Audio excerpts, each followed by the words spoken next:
The following presentation is a Barrett Sports Media production. He's connected.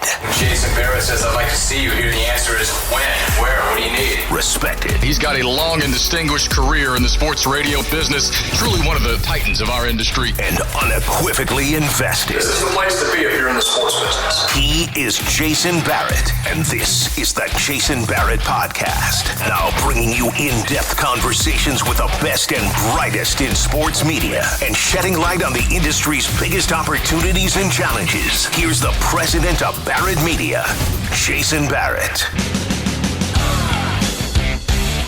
Greetings, friends. Nice to have you here for episode 13 of the Jason Barrett Podcast. I am, of course, Jason Barrett. Just wrapped up a quick trip to Austin where I watched Texas defeat Iowa State. It was my 7th college football trip in 7 weeks. No visit planned next weekend as I have a friend's wedding to attend to, but still to come, visits to Syracuse, USC, and Oklahoma. Some people have asked me which has been the best one, and I thought early on that there would be a clear-cut favorite, but I've learned that you have to look at a number of different things when analyzing all of these spots. So when our 10 trips are complete, I'll put something together for folks to check out, and I'll share that, of course, on social media. Speaking of checking out, today's episode features a conversation on NIL with Jonathan Pixley of Matchpoint. This is an emerging space in the world of sports, one which opens the door for media outlets to build partnerships with college athletes, and I thought it'd be interesting for media professionals. That's coming up in a few minutes, but before we do that, let's get into this week's What I've Seen or Heard. Attention.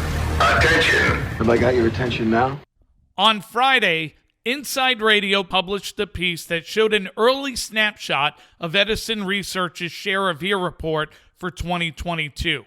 Larry Rosen's group has done excellent work over the years, measuring the appetite of the audience for a variety of things, but one thing in particular really stood out this year. In 2014, just 8 years ago, the share of time spent listening to audio of personalities in talk shows was 74% on AM/FM radio. 12% were on podcasts, 14% said other. Fast forward to 2022, podcasting is now the number one category at 41%. AM/FM radio's declined to 39%, and other now makes up 20%. If you look inside the demos, you'll find 60% of the 1334 crowd consume content through podcasts.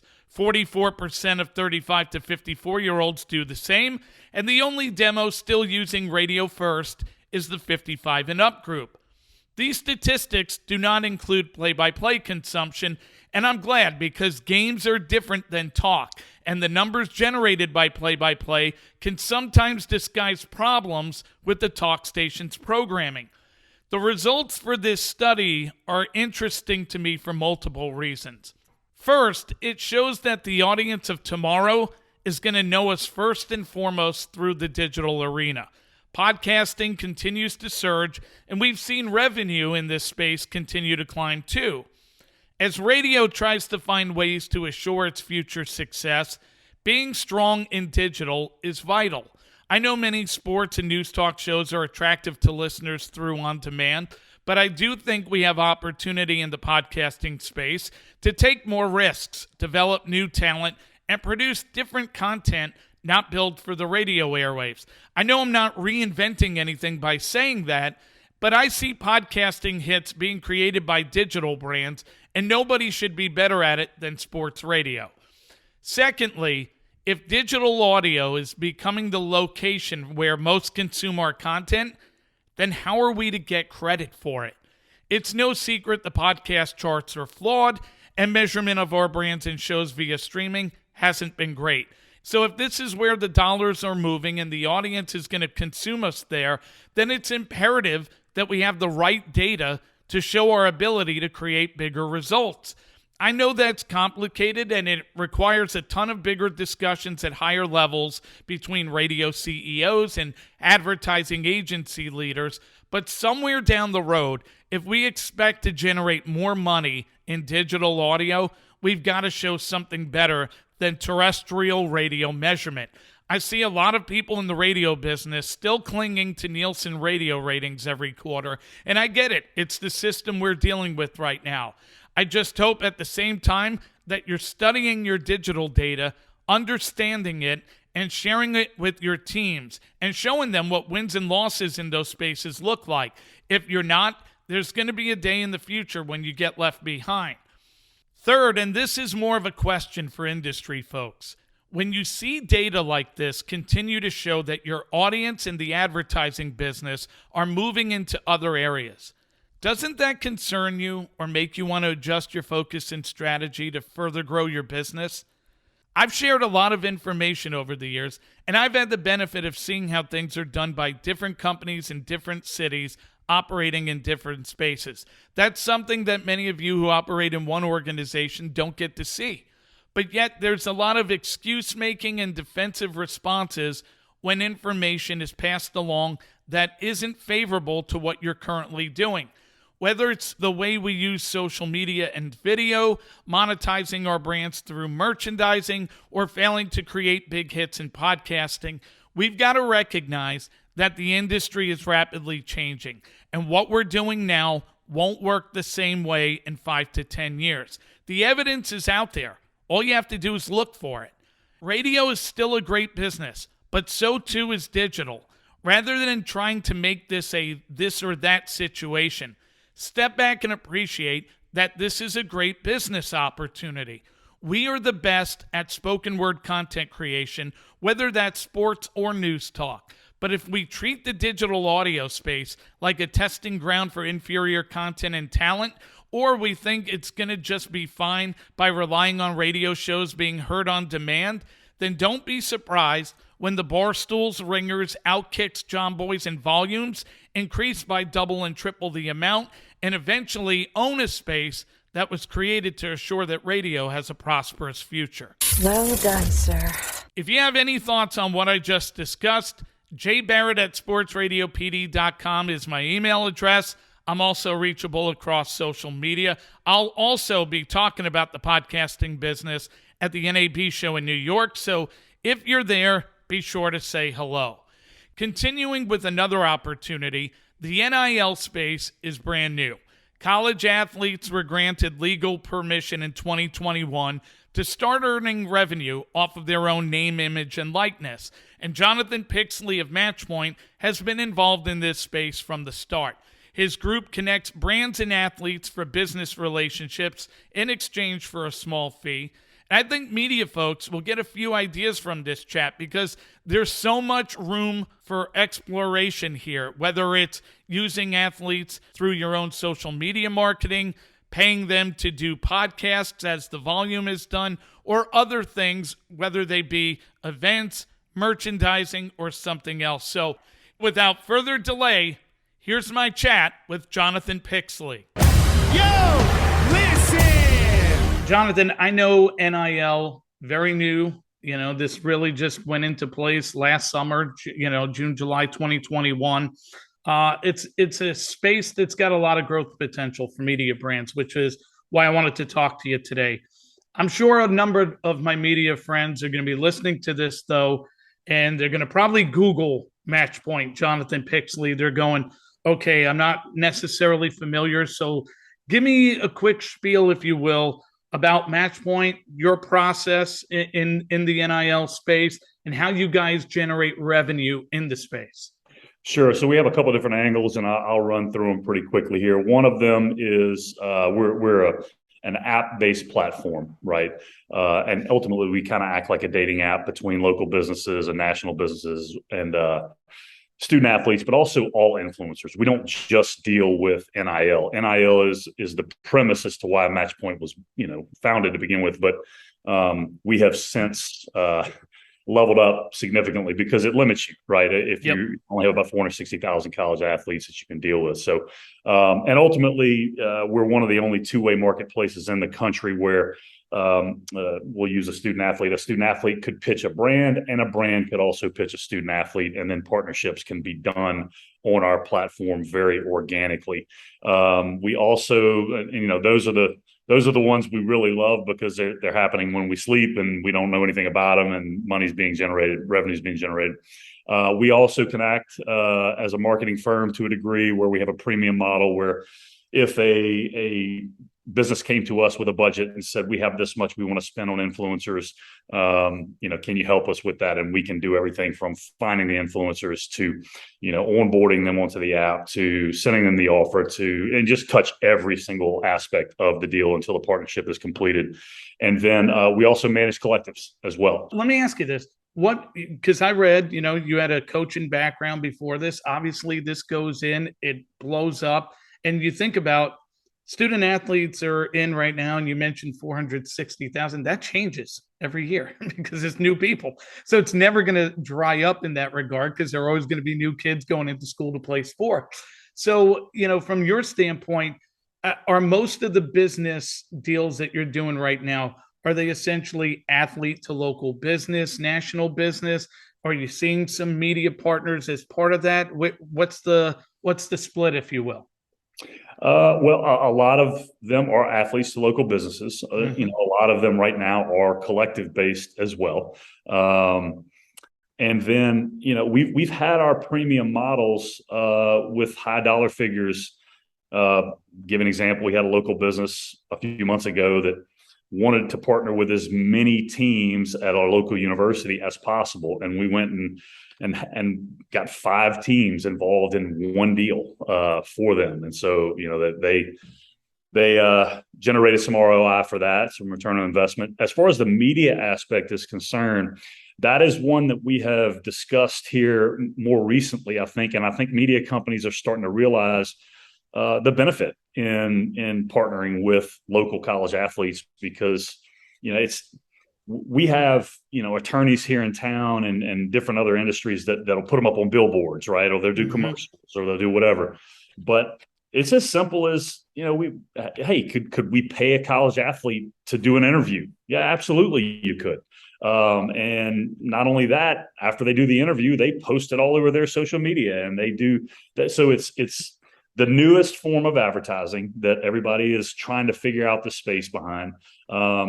It's the cheapest form of advertising for sure, depending on who you're working with, of course, right? Yep. But, and if you work out a deal, for example, with a college athlete where maybe the post lives in perpetuity or it lives for, until the end of their career or whatever, you don't get that just anywhere. And I think that's what media outlets are starting to realize. I've got a lot of things I'm going to hit you with on this because it's a fascinating topic to me. I know, the volume really got into this early as soon as it was announced.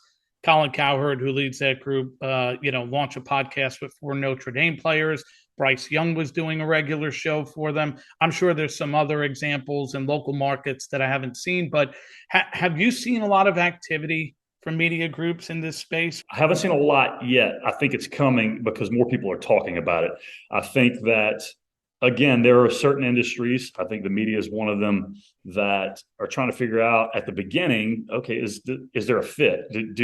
What would we gain from this? What's the ROI from this?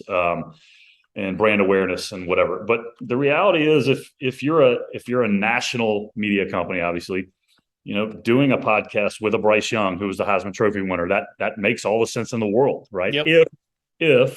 Especially if you feel like that young man or young lady, if it were a female athlete, were going to continue on in the athletic world or do something of note beyond that, where people are going to, they're still going to be relevant beyond their college careers. As far as local media companies, I think it comes down to budget, right? What do they have available? What is the following of their local university? So we're based out of Baton Rouge. So obviously we're LSU friendly, although we're a national business, right? We're in 49 states already. We do a ton of deals with LSU athletes, and there are media companies around here who are looking to do those things. And again, like I said, it could be anything as simple as you could do an interview, like instead of interviewing me, would you interview, don't know, Keishon Butte or whoever you might, or, could it be an on-site event, right? Where you guys are on site somewhere and this college athlete comes out and not only are they being interviewed, but they can sign autographs or they can do whatever it is. There's just so many different options. And I think the media outlets are starting to figure it out. When it comes to involving college athletes and things such as social media marketing, weekly radio hits, podcast hits, and appearances you mentioned, and I'm talking more about the top performers. I know you in the past worked with Darryl Stingley Jr. before he went to the NFL when he was at LSU. What type of price range are brands looking at if they want to explore marketing relationship? And I know that that's broad because, you ask somebody to do one social post versus weekly post during the football season. Obviously, the range is going to change. But, when you're looking at it from the media inside point of view, brand managers, as you mentioned, the budgets, they're going to look at it and go, okay, is this something that I can do for 17 to 22 weeks and not only justify, from growing the awareness in the audience, but also I've got to be able to then go out and sell it to be able to recoup my investment. So where does it start and how big have you seen it get? So I think at this point, and again, I'm not trying to dodge the question. I'm gonna give you an answer, but there's going to be some math involved here. Mm-hmm. It is. I can't give you a number specifically simply because it's based on what's the social media following of that individual. That's a big part of it, right? Yep. Also, what is the local appeal or national appeal of the individual?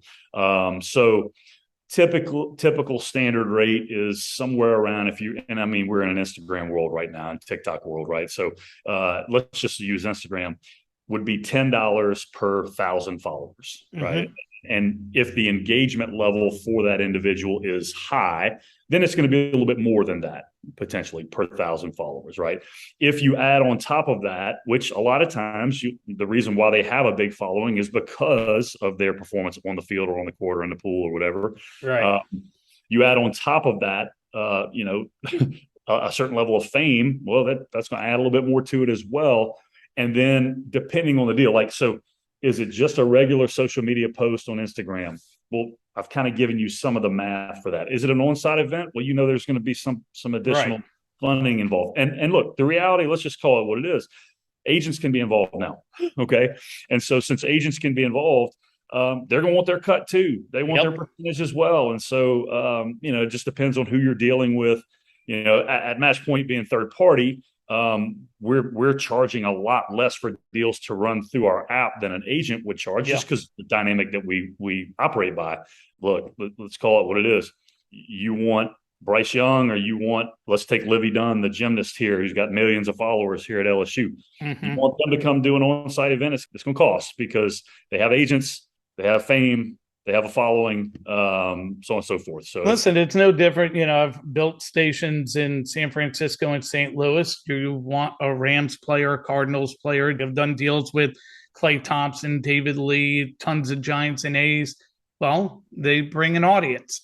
Bryce Young does an interview that might show up on SportsCenter. There's a reason why you're paying a premium for that. Then, if you're an Ohio State fan, you want C.J. Stroud. It doesn't mean Marvin Harrison Jr. isn't good, but C.J. Stroud's more likely to land on College Game Day being promoted than Marvin would. So there's going to be a difference in premium with all of that. The one thing that I find interesting, and I've been doing this college football tour. I go away every weekend for the last 6 weeks. But I was in Tuscaloosa a few weeks ago.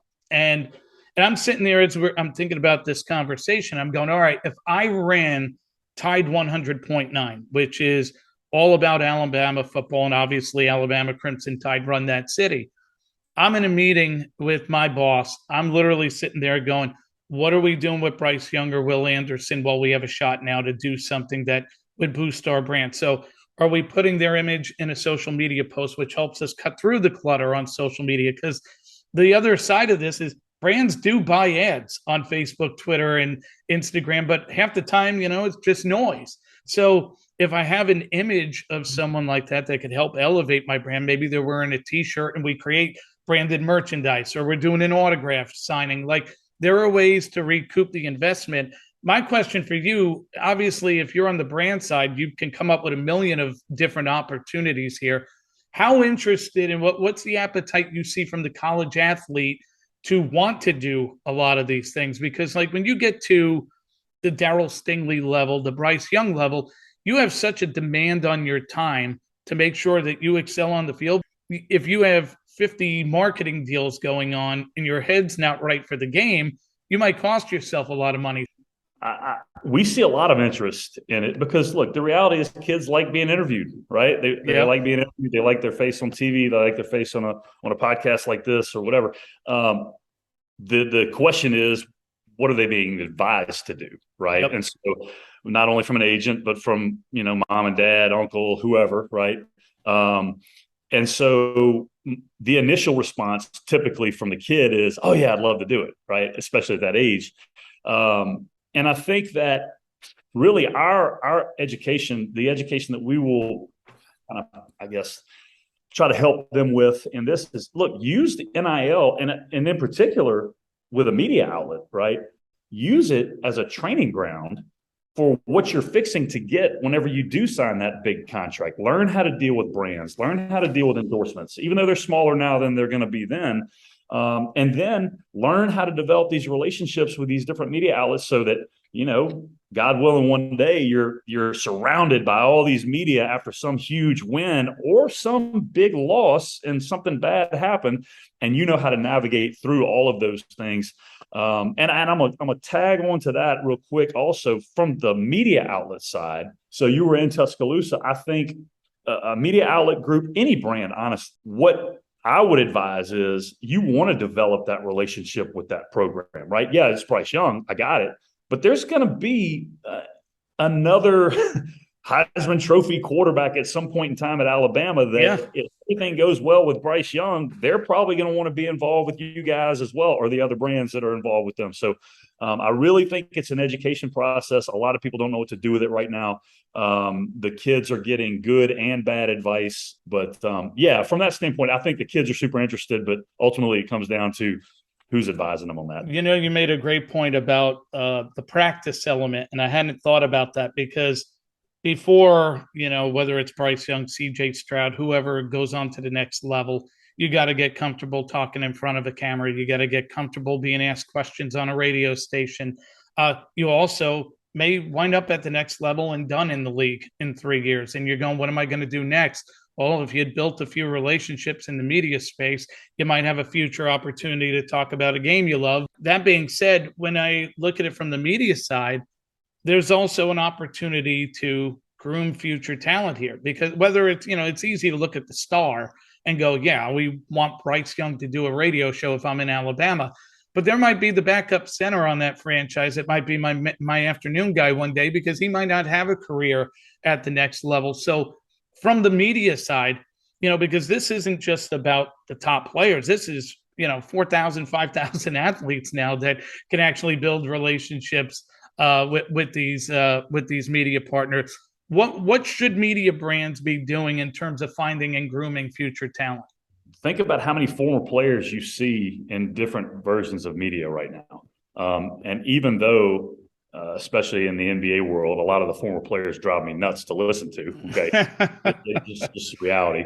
I think that people want to hear from former players because there's some sense of credibility that they bring, obviously having played the sport that they're commenting on. And so, yes, I do think that that's a huge part of it. And a lot of the former players you see doing it in the local markets are people who didn't make it professionally, or maybe they, like you said, maybe they made it a year or two and that's it.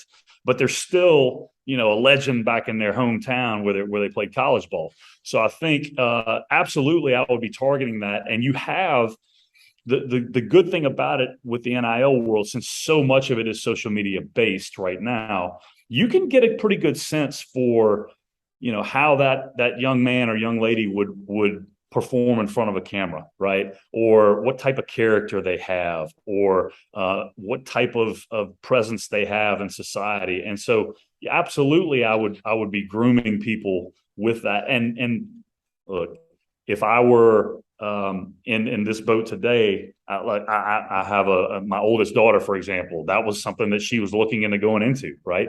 And this would be a great angle to develop the relationships heading into it if you're a college athlete, because you're going to get covered if you're successful on the court or on the field or in the pool or in the gym or whatever. You're going to get covered by those media outlets. Might as well get to know them and possibly develop something beyond that. You know what I was just thinking about is usually like when you're on the professional level and you're dealing with a media outlet, you have to strike a relationship with the agent. You probably develop it with the player, one-on-one. And even though you may have the relationship with the team, players are able to do their own deals. Team can't stand in their way.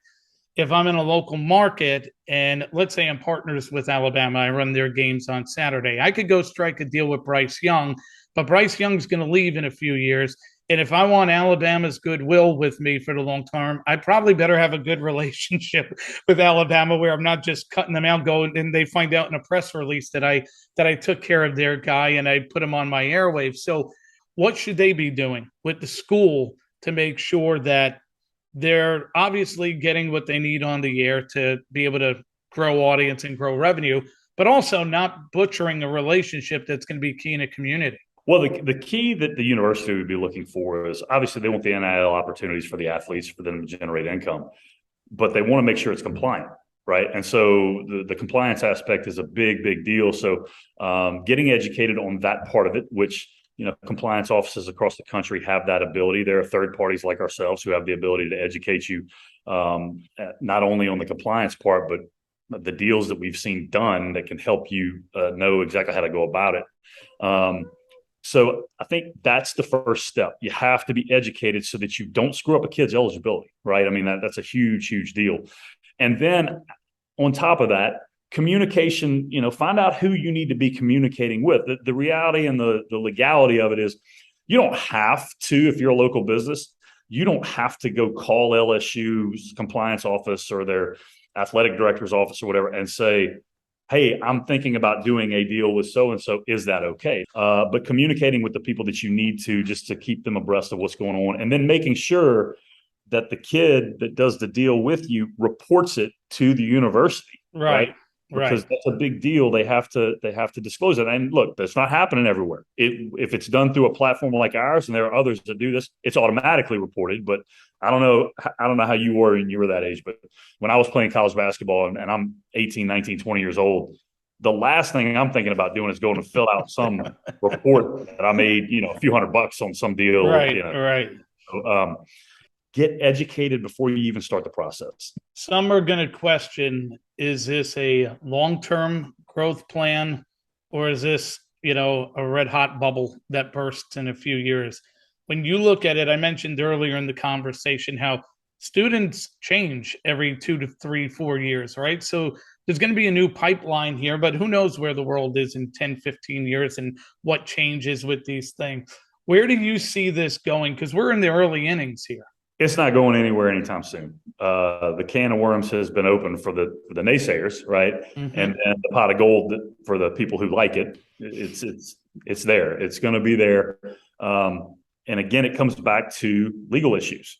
The NCAA, just bluntly, has operated in that kind of old school, good old boy organization mentality forever, and they have, without actually claiming that there was no antitrust policy for them to operate by, they've operated against it and never have had to answer for it until the Austin case came out, right? Yep. And now they've had to answer for it. So I would say this, and it's speculation, of course, but the NCAA is going somewhere before NIL goes anywhere, because we're to the point now where, when the National Labor Relations Board starts talking about should they be considered employees of the school, right? And I'm not saying that that's going to happen. I'm not saying it's not going to happen though, because the minute that you are classified as an employee, you can do things like ask for better insurance, for retirement, for revenue sharing, and when you get to the point where you're doing revenue sharing, you are now a pro at that point. Yep. And you can unionize and you can do all these different things.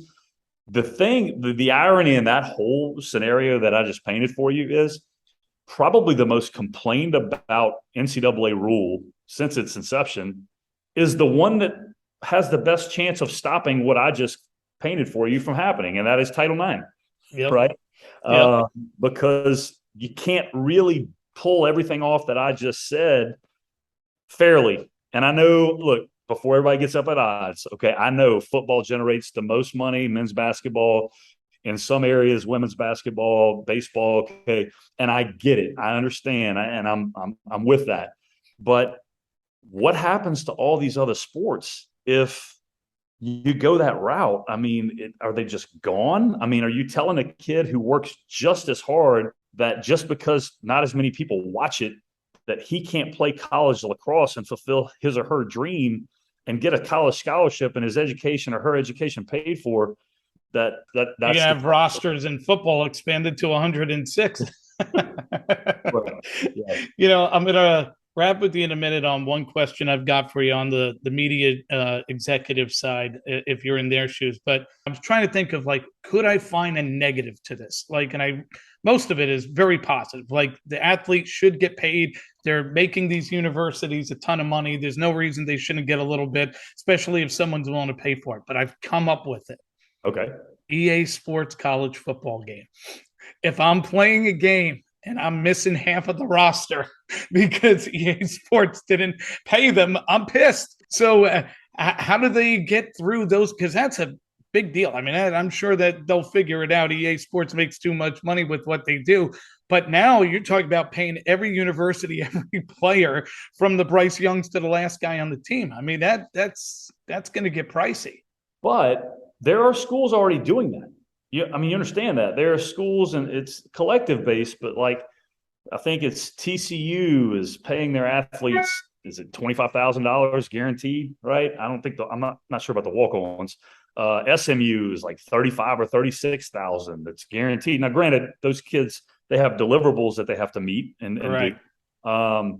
So what would that look like? But for EA Sports, it's simply paying for the name, image, and likeness of right. the player. Now, if you are, and I'm in the same boat because I'm sure they paid the schools in the past, but the right. School's not giving the cutback to the athlete. Right. But I think that, I just read something on EA yesterday where they're looking to do that, right? They're looking to bring it back. And that's exactly what's going to have to happen, by the way. It's one of those, like, I think about it like in terms of Madden, like, yeah, they're doing it already, but they make so much money. But college football now, it's a different world. You didn't have to do that before. Now you actually have to. Same if, they have a college hoops game. All right. If you're a general manager or you're a radio or TV executive and you're inside your company trying to look at this space, you're going to ultimately come back and go, what should we be doing? How do we make money with this? If you're advising them on what they should be doing in with this opportunity, what would be the first step? The first step is to identify who you feel like you can, what athlete or athletes you can develop a relationship for a season, right? So honestly, depending on budget, of course, it would be ideal if you could have fall, winter, spring covered. And that way, and you pick the sport in each of those, but obviously in the South, you're going to hopefully partner with a football player if you can. Yep. But look here in Baton Rouge, gymnastics is a huge deal, right? And that runs at the same time. It's still not going to generate the same number of eyes as football. So I would pick an athlete in each of those seasons that you could partner with and develop something of continuity with them. Is it a podcast? Is it a weekly interview? Is it, a documentary of sorts, right? Where you're following them around on campus as long as the school is okay with it and the coaching staff's okay with it, which I don't know how some of these coaches are dealing with this, but that's another topic. Look, if it's one athlete from the school and you take it for the whole year, so be it. But it's got to be something that gives you a big enough sample size to determine if you're actually benefiting from it from a brand awareness standpoint.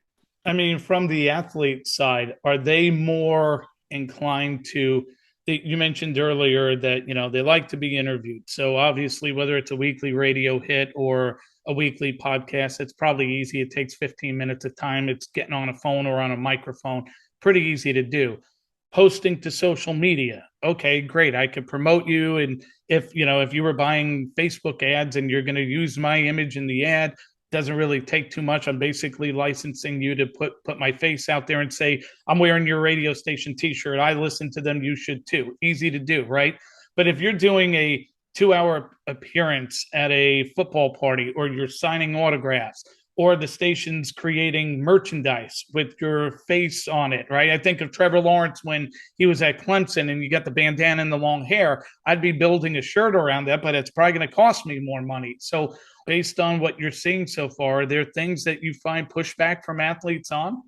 No, because I think the main thing that, kind of under the umbrella of what I was discussing with you, obviously, if you're picking an athlete and let's say it's a football player, obviously there's going to be a sit down conversation and you're going to get to know that individual and talk to them about their likes and dislikes. From that you will kind of gain knowledge as to what you need to do, what they're not comfortable with, and flat out ask them, right? Look, here are some ideas we have. What are your thoughts? Now, granted, you're the ones paying the money, so it's your decision at the end of the day, but making that individual feel comfortable to where that they can, I guess, authentically and organically promote your brand as opposed to feeling forced to do something is a totally different deal. And last but not least, if they want to get in touch with that athlete, this is your opportunity to tell them how to do it, because, I don't see many radio programmers and GMs going through the university phone book, a directory on website, trying to track guys down or hitting them with direct messages on social. So where am I even starting? Because the school's going to tell me I have to do a deal with them. I don't want to deal with an agent because it's going to get worse. So what should they be doing? If there's a third party that's involved with the school, okay, you can certainly go that direction. We have found that, just direct messaging the athletes is not effective, right, because they have so much stuff coming at them. They don't know what's real, what's not real. And so they tend to, they'll answer an email because it seems to be a little bit more professional. They're a little bit more prone to do that. Text messaging, they're like, how did you get my number? And so that's where, we've gone through some trial and error with that. But if you have a third party that has a relationship with the athletes, or somebody that's running the collective at that school, if there is a collective, those would be the first two places I would start, because they probably have the easiest track to get in touch with the kid. There's so many different universities across the country right now that, we developed a relationship with maybe 2 or 3 athletes, and it went well, and then a partnership, and then word spreads. It's like anything else. Yep. Well, you guys can find out more. Go on to, you can look them up on Google, Matchpoint, but matchpointconnection.com. You could also go into the App Store, download the Matchpoint app, and get familiar with it yourself. It's a fascinating space, Jonathan. It's, again, as I said before, we're in the early innings. This thing is literally a little over a year old. Just imagine where it's going to be in 10 years. So appreciate the time today. Great insight, and look forward to following as this thing builds. Thank you very much for having me. I appreciate it. Thank you for listening to the Jason Barrett Podcast. Please take a moment to subscribe to this show on iTunes, Spotify, iHeart, Amazon, YouTube, or wherever you consume podcasts. And to stay in touch with Jason, follow him on Twitter at Sports Radio PD, or read his columns on BarrettSportsMedia.com.